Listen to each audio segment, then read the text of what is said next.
joining me right here in the studio. It's great to have you. Good morning. Thank you. Good morning. Good morning to all of you. Yeah, quite an interesting report there because, we keep talking about the informal economy, but we have this, general observation, about it. Some might see it as, something that should be formalized, at some point. But, walk me through some of the major findings in this report. All right. Let me backtrack a bit, just so that you properly understand, why we did this. Because, beyond the insights that we've provided, I think a fundamental understanding of the why is also very important, Anecdotally, people reference the informal economy as a stigma, as underground. We've heard them use phrases like unseen. They make it look bad. Indeed, indeed. But then the epiphany is that this sector actually, as you highlighted in your prefatory comments, that we have it contributes about 65% of GDP, which then tells you that, look, it's no small space. And as Nigeria's leading financial services player that caters to a lot of people in that space, all right? So we saw the insights coming in, and we're like, no, guys, we've got to find a way to help everyone understand, from the media to policy regulators, government, and, everyone. We've got to help people better understand how to serve this hugely important segment. We call them the unseen engine, all right, that drives the wheels of economic progress. And so we poured into our data, over 5 million businesses who currently work with us, all right? And then, we then triangulated with a brother, I think about another thousands of businesses, all right? And, we began to ask questions. So it's also important to say that this is our second rodeo. Last year, we launched the first edition. So this year, this is the second edition. Right. And with this second edition, we just said to look, what are the behavioral patterns that we have seen in the last 1 year, all right? How can we advise all the stakeholders? What insights can we provide to all the stakeholders in the room that would better empower them to serve these areas, all right? And so we saw that, for example, that 75... But before you go on, already, looking at some of the financial performance pressures there, if you can put that up for me. All right, so we're seeing, there's an issue of rising costs there. About 79% of businesses, they reported higher operating costs driven by, supplier prices, transportation, Naira depreciation, even though we've had a stable Naira. Correct. For a while. Correct. Now. So, from what I see so far, they go through what every other business, that's correct, has to go through, the economy. But, break it down for me. Yeah. You're giving me some. But there's a bit ossified because of the fact that they do not have the kind of support that structured businesses have. All right, so it becomes a lot more pronounced and nuanced. They can't just walk in and get a loan. Absolutely. Right. But then, with players like us, all right, that narrative is changing because where structured and traditional financial houses would ask you for all of the routine stuff, we currently apply a credit flow based transactional mechanism to provide working capital loans to these businesses. So we're not asking you for an arm and a leg right. and your grandmother's toenails. No, we simply look through your financial inflow and outflow, and based on what's coming and what's going out, we can make value judgments using data and analytics to say that if we give this business XYZ amount, in 6 months he's able to replicate it. They are bounding. I'm just going to share a quick story with you. Here in Lagos, 3 years ago, a lady came. Her name is Yaruka. She moved from Abuja after the demolitions and settled in Igondo area of Lagos. All right, this woman started just like every other person. You've moved to a new city. How do you survive? She began to sell biscuits. She began to sell sugar. She began to sell milk. All right. 2 years ago, one of our relationship managers walked up to her and said, look, hey, we can give you this point of sale terminal for your collection of payments. All right. And she began to use the terminal to collect payments from the mom and pop who also come buy from her. This, I think it was June this year, we visited her on one of our trade visits. I'm happy to tell you that this lady has become a wholesaler today in under 2 years, all right? Today she From buys... retail to wholesale. Absolutely.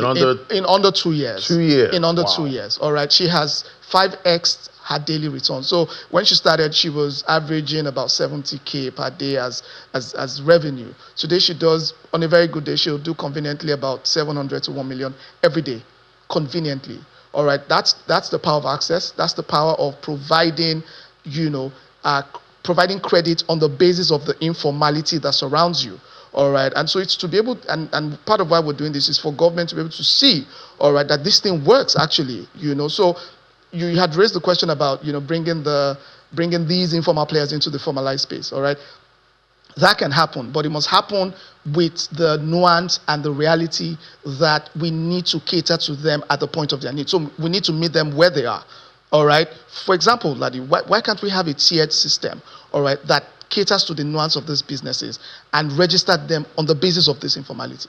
So why would I ask a mom and pop shop, for example, to bring memorandum of agreement, minutes of the last meeting, or minutes of a board resolution and all of that? No, come on. Right. We can create a tier that appreciates these businesses for what they are, while still maintaining those regulatory guardrails. All right, but provide structured access to market, finance, and the necessary support that would help take the business to the next level. I'm talking about some of these informal businesses. I know you guys carry a lot of transactions, and so you see behind the scenes, absolutely, what we don't see at this point. But are they moving away from cash more now?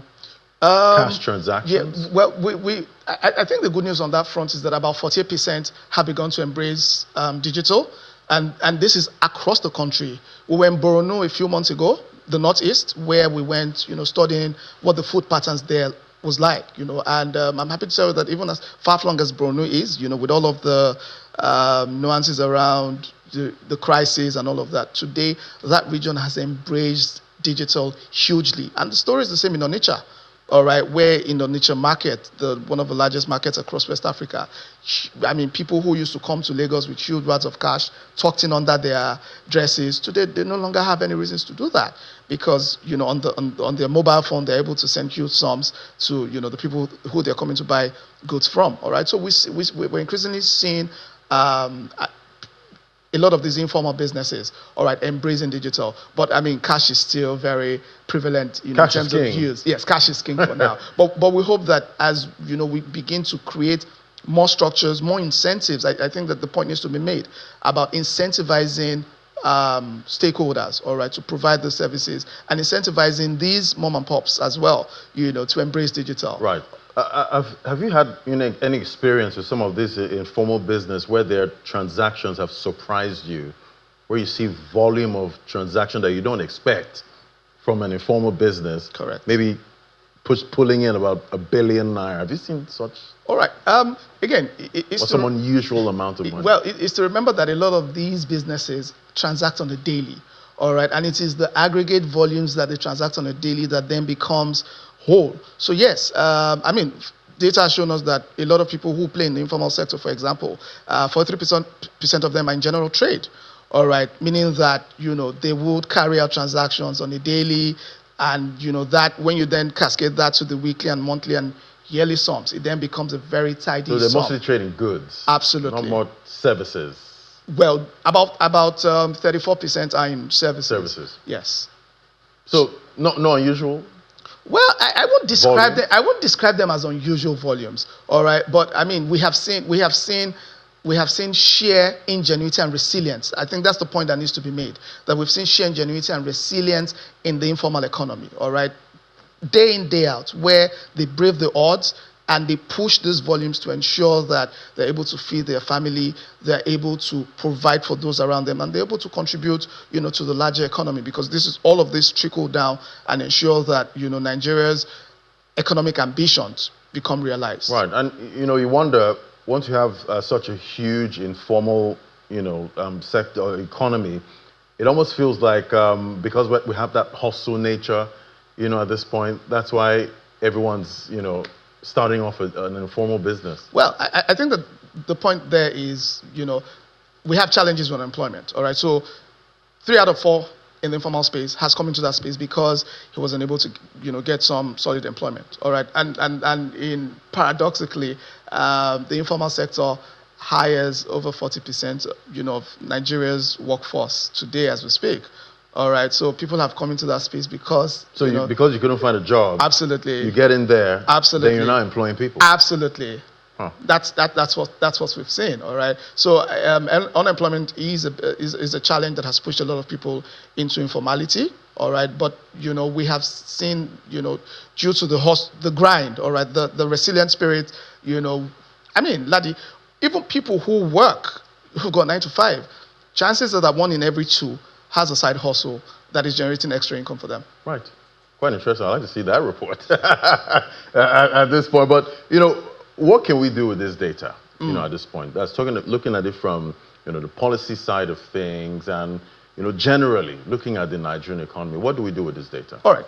For one, for good people like you in the media, I think that it provides you with the opportunity to see real life stories. All right. And I'm sure that you check out the website as the days go by. Interestingly, I should mention, for example, that today and this is the first of its kind, we've got an AI chatbot that is dedicated to the informal economy.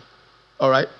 An AI chatbot that helps you converse. All right. So if you're looking for a better understanding of these reports and other areas of the informal economy, once you just hit the website informaleconomy.moniepoint.com, it provides you with all the information that you need to make critical judgments, to tell better stories as a journalist, for data and policy, for investors as well, people who want to invest in this space. You've got a groundswell of data to work with to make informed judgments and advise the companies that are under your portfolio to say, look, we've seen this pattern over the last 2-3 years. We think that the company is best served by doing ABC or 1, 2, 3 based on the intelligence that you can gather from this report. For government, I think it's a huge data source that would provide evidence-based policy making. All right, I think that's the point that needs to be made. That look, this report provides the impetus, all right, for government to become a lot more evidential in policy Right. decision. I know we have that whole tax reform coming up, Yeah. next year. Correct. And a lot of these informal businesses would feel, the impacts of what's coming up. Correct. 2026. So while I understand that there's some apprehension, understandably, all right, I think that the point also needs to be made that a lot of these informal businesses are not scared because they pay levies on a daily. Absolutely. The report shows that they pay levies on a daily. So it's something that they're very well aware of. All right. In every market store, there are people who go around collecting money for this and that. So it's something they're well used to. But we must show them, all right, the incentive behind it. We must give them a reason to want to do it. A lot of times we're very punitive, but I think that we want to advocate for a lot more incentive-based compliance frameworks, or like that allows people, that incentivizes everyone to do the right thing. I think that once you incentivize people to do the right thing, they'll do it. To pay those taxes. Absolutely. Definitely. Thank you so much, Bemiwa Awala, as the head media and public relations at Moniepoint. It was good having this conversation with you. And I'll dig in more to that report. Thank you very much. Let's see what the informal economy really looks like right here.